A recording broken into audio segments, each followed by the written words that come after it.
Hello friends, welcome to the commerce study point. Discuss करेंगे आज की वीडियो में बिजनेस एनवायरनमेंट के डायमेंशंस को, लिबरलाइजेशन, प्राइवेटाइजेशन, ग्लोबलाइजेशन किस तरह से आपके बिजनेस को अफेक्ट करता है, ये चीज़ें समझेंगे और साथ ही देखेंगे कि गवर्नमेंट किस तरह से आपके बिजनेस को अफेक्ट करती है। इससे पहले हम लोगों ने एक वीडियो ऑलरेडी बनाई थी जिसमें मैंने आपको उसका मीनिंग, बिजनेस एनवायरनमेंट का मीनिंग, उसके फीचर्स और इम्पॉर्टेंस समझाए थे।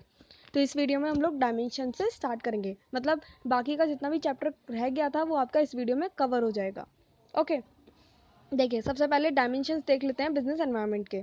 सबसे पहला डायमेंशन आता है इकोनॉमिक एनवायरनमेंट। इसके अंदर ये होता है कि जितने भी आपके इकोनॉमिक फैक्टर्स होते हैं, इकोनॉमिक फैक्टर्स लाइक आपके एक्सपोर्ट इंपोर्ट पॉलिसीज़ हो गए, आपके इंटरेस्ट रेट किस तरह से चल रहे हैं, या आपका इन्फ्लेशन रेट क्या चल रहा है, या हमारी कंट्री की करेंसी की वैल्यू फॉरेन कंट्री की करेंसी के वैल्यू के अकॉर्डिंग कितनी है। अगर वहाँ पे $1 है तो $1 के रुपीज़ में यहाँ पर कितनी टर्म्स है। तो ये चीज़ें सब डिसाइड करती हैं और हमारे बिजनेस को कहीं ना कहीं अफेक्ट करती हैं। तो इकोनॉमिक फैक्टर्स में यही सारी चीज़ें आ जाती हैं। ओके, सेकेंड है आपका सोशल एनवायरनमेंट। सोशल एनवायरनमेंट में क्या क्या आ जाएगा, जैसे आपके ट्रेडिशन वैल्यूज़ हो गए, social culture, religious values, customers awareness या एजुकेशन सिस्टम, इस तरह के जो फैक्टर्स होते हैं जो आपके बिजनेस पर अफेक्ट डालते हैं किसी ना किसी वे में, वो आते हैं आपके सोशल एनवायरनमेंट में। देखिए जैसे कि आप यहाँ पे देख रहे हैं, environment consist of attitude, belief, desires, customs and traditions. या आपका एजुकेशन सिस्टम हो गया, वर्किंग पॉपुलेशन हो गई, सोशल कल्चर रिलीजियस वैल्यूज़ हो गए, कस्टमर अवेयरनेस हो गया, एनजीओज किस तरह से रोल प्ले कर रहे हैं।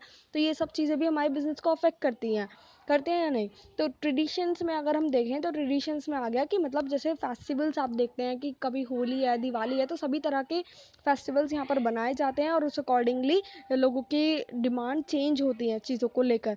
जैसे अगर बात करें दिवाली पे, तो लोग ग्रीटिंग कार्ड्स वगैरह खरीदते हैं, गिफ्ट्स वगैरह खरीदते हैं, स्वीट्स, केक्स, ये सब चीज़ें खरीदी जाती हैं।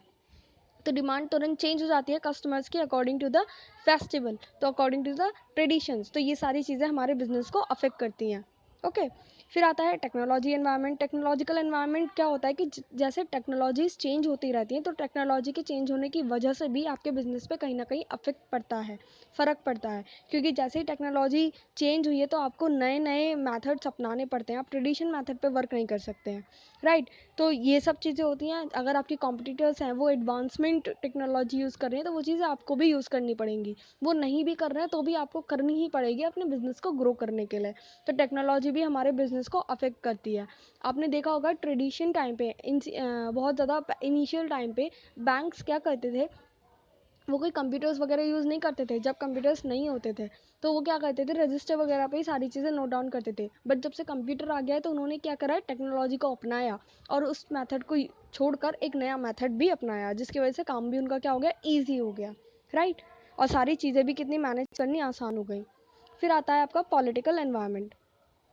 पॉलिटिकल एनवायरनमेंट किस तरह से अफेक्ट करता है हमारे बिजनेस को। देखिए पॉलिटिकल एनवायरनमेंट में आता है आपका कि आपके पॉलिटिकल सिस्टम किस तरह से चल रहे हैं, गवर्नमेंट स्टेबल है या नहीं, है ना। गवर्नमेंट का एटीट्यूड क्या है बिजनेस के टुवर्ड्स, या किसी भी पर्टिकुलर कंपनी के टुवर्ड्स गवर्नमेंट का क्या एटीट्यूड चल रहा है, ये सब चीज़ें।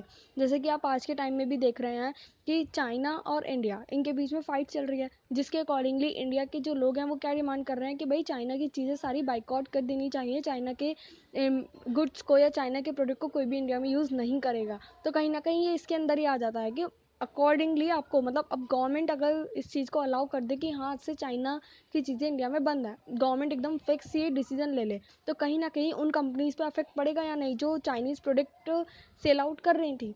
तो ये क्या है कि गवर्नमेंट के डिसीजन, गवर्नमेंट की पॉलिसीज़ किसी ना किसी तरह से बिजनेस को अफेक्ट करती हैं।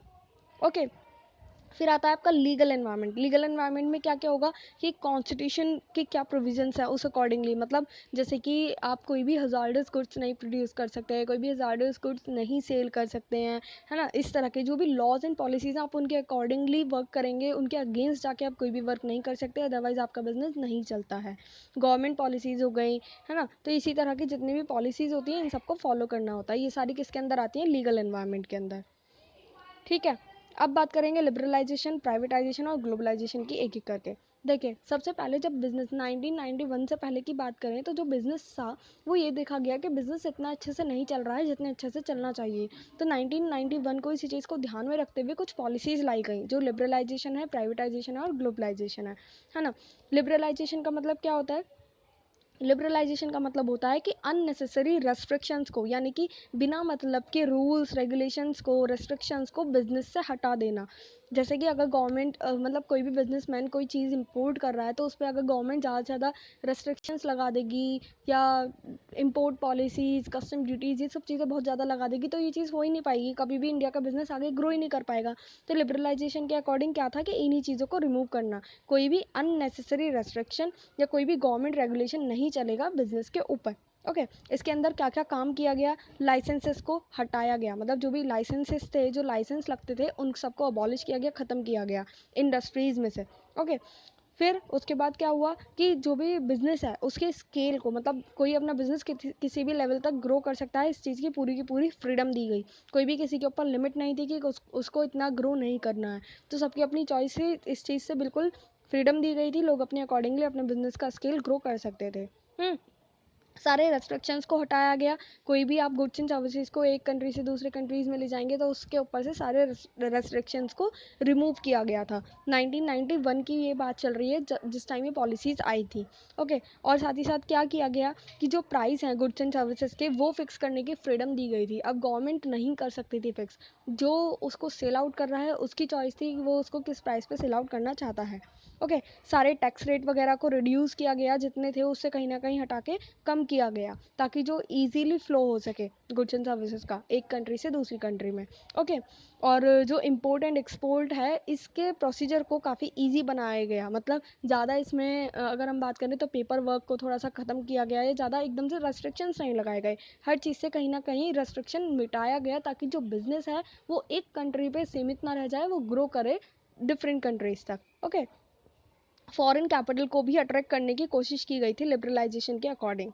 ओके, अब लिबरलाइजेशन का इम्पैक्ट क्या पड़ेगा बिजनेस पे? आप खुद ये चीज़ सबसे पहले सोचो कि अगर लिबरलाइजेशन के अंदर काम क्या किया गया कि भाई बैरियर्स हटा दिए जाएंगे, जब बैरियर्स हटा दिए जाएंगे तो इसका मतलब क्या है? इंटरनेशनल इन्वेस्टमेंट बढ़ेगी। बढ़ेगी या नहीं? लोग अब ज़्यादा से ज़्यादा इन्वेस्टमेंट कर सकेंगे, क्योंकि जब ज़्यादा से ज़्यादा, जब सारे के सारे बैरियर्स ही रिमूव कर दिए जाएंगे तो ऑफकोर्स लोग भी ज़्यादा से ज़्यादा इंडिया आएंगे, अपने इन्वेस्टमेंट करेंगे, और इंडिया के लोग भी इजीली बाहर जाकर इन्वेस्टमेंट कर सकेंगे।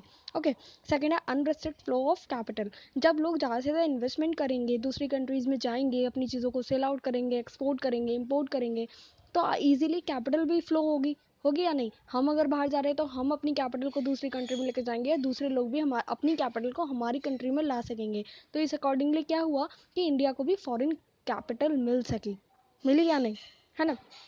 ऐसे ही थर्ड पॉइंट है स्टॉक मार्केट परफॉर्मेंस। जब लिबरलाइजेशन के अकॉर्डिंगली सारे रूल्स रेगुलेशंस कहीं ना कहीं उनको रिड्यूस किया गया, तो इससे स्टॉक मार्केट की परफॉर्मेंस पे भी इंप्रूवमेंट आया। ज़्यादा से ज़्यादा इनफ्लो होने लगा कैपिटल का, मतलब ज़्यादा से ज़्यादा लोग आने लगे इंडिया की तरफ और इन्वेस्ट करने की सोचने लगे। ओके, फोर्थ था रिडक्शन इन पॉलिटिकल रिस्क। जब क्या हुआ कि भाई लिबरलाइजेशन के अकॉर्डिंग जब चीज़ों को ख़त्म किया गया, रूल्स एंड रेगुलेशंस को ख़त्म किया गया, तो उसके अकॉर्डिंगली पॉलिटिकल रिस्क भी अपने आप ही ख़त्म हुए। अब लोग क्या कर रहे हैं कि डोमेस्टिक कंट्री या डोमेस्टिक इन्वेस्टर्स मिल रहे हैं किसके साथ? फॉरेन इन्वेस्टर्स के साथ, है ना? उनके साथ मिलकर वर्क कर रहे हैं, नई टेक्नोलॉजीज़ को सीख रहे हैं, कहीं ना कहीं डिमांड भी लोगों की बढ़ रही है, राइट? फिर क्या किया गया? Last point, diversification of for investors. जब लोग ज़्यादा से ज़्यादा इन्वेस्ट करेंगे तो कहीं ना कहीं क्या हुआ कि डाइवर्सिफाई हुई चीज़ें, बिजनेस फैला, इंडिया का business rest of the world, मतलब पूरे वर्ल्ड में फैल सका। तो ये सब चीज़ें किस वजह से पॉसिबल हो पाई? ये सब चीज़ें लिबरलाइजेशन की वजह से ही पॉसिबल हो पाई थी। सेकंड पॉइंट आ जाता है प्राइवेटाइजेशन। प्राइवेटाइजेशन के अकॉर्डिंग क्या था कि ये कोशिश की गई कि जितनी भी चीज़ें हैं, जितने भी, अगर हम बात करें कि हक हैं, तो वो सारे मतलब रोल्स हैं वो गवर्नमेंट की तरफ से हटा करके, पब्लिक सेक्टर की तरफ से हटा करके सारे रोल्स प्राइवेट सेक्टर को दे दिए जाएं। मतलब ज़्यादा से ज़्यादा रोल इकोनॉमी में प्राइवेट सेक्टर फ्लो करे, क्योंकि जो प्राइवेट सेक्टर होता है वो कहीं ना कहीं ज़्यादा क्रिएटिव होता है, उनके पास ज़्यादा से ज़्यादा मनी होती है इन्वेस्ट करने के लिए, तो वो चीज़ों को ज़्यादा अच्छे से कर पाते हैं। हम अपने स्कूल्स में भी देखते हैं, हर कोई ज़्यादा प्राइवेट स्कूल्स में पढ़ना चाहता है, जबकि गवर्नमेंट स्कूल की फ़ीस भी कम है, बट वो प्राइवेट स्कूल में पढ़ना चाहते हैं। हर फैमिली अपने बच्चों को प्राइवेट स्कूल में भेजना चाहती है, क्यों? क्योंकि वहाँ की फैसिलिटीज़ ज़्यादा अच्छी हैं। तो ऐसे ही प्राइवेट सेक्टर ज़्यादा अच्छे से फैसिलिटी दे सकता है, तो यही चीज़ ध्यान में रखते हुए पब्लिक सेक्टर से चीज़ों को हटा करके शिफ्ट किया गया प्राइवेट सेक्टर की तरफ। ओके, फिर उसमें क्या हुआ कि इसके अंदर डिसइन्वेस्टमेंट की गई। डिसइन्वेस्टमेंट आपको यहाँ पर एक वर्ड देखने को मिलेगा जिसका बेसिकली मीनिंग यही है कि आप पब्लिक सेक्टर से हटा करके चीज़ों को प्राइवेट सेक्टर की तरफ शिफ्ट कर दो।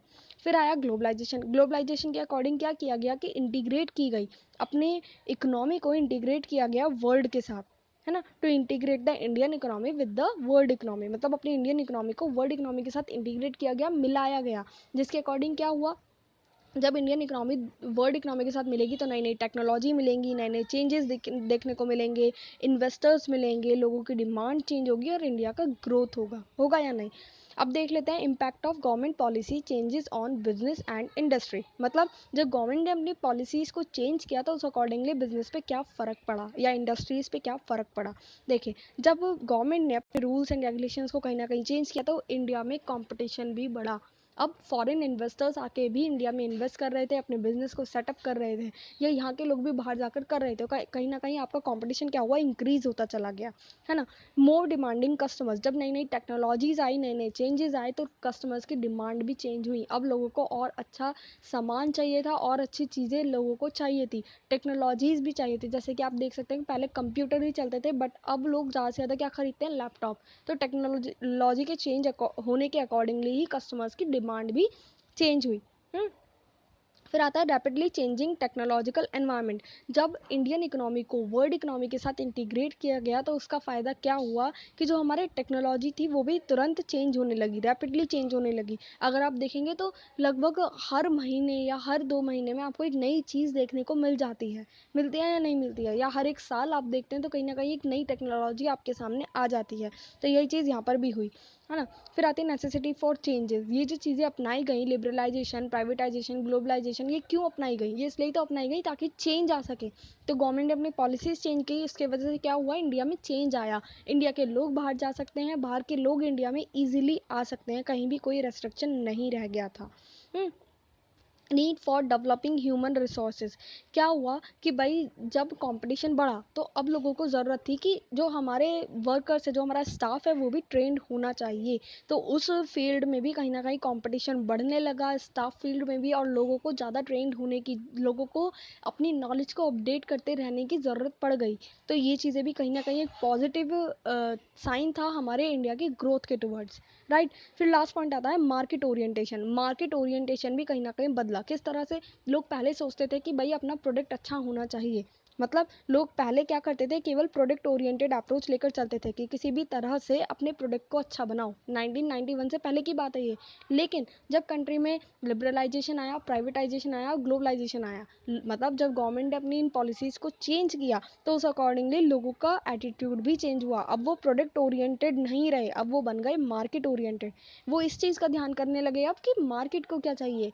क्योंकि अगर आप कोई भी प्रोडक्ट बनाए जा रहे हो, जब लोगों को उसकी नीड ही नहीं है तो उस प्रोडक्ट का काम ही क्या, आप उसे कितना भी अच्छा बना लो, अगर लोगों को वो चाहिए ही नहीं तो लोग उसे लेंगे ही नहीं। अगर हम बात करें कंप्यूटर की, तो कंप्यूटर अब चाहे कितना भी अच्छा बन जाए पर लोग लैपटॉप्स को ही पसंद करते हैं। क्यों? क्योंकि ईजिली मूवेबल है, आप उसे कहीं भी ले जा सकते हो, जबकि कंप्यूटर के लिए आपको पूरा एक सेटअप चाहिए उसे रखने के लिए, राइट।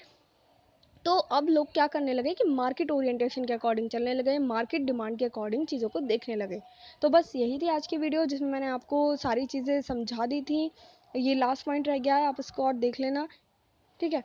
तो इसके अकॉर्डिंग बस मैंने यही समझाना था, इसमें मैंने आपको सारे डायमेंशंस बता दिए हैं, गवर्नमेंट इम्पैक्ट बता दिया। ये चीज़ें बस एक बार आपको रीड आउट करनी है, केस स्टडीज़ आएंगे, आप इजीली उसमें कर पाएंगे फिर, ठीक है।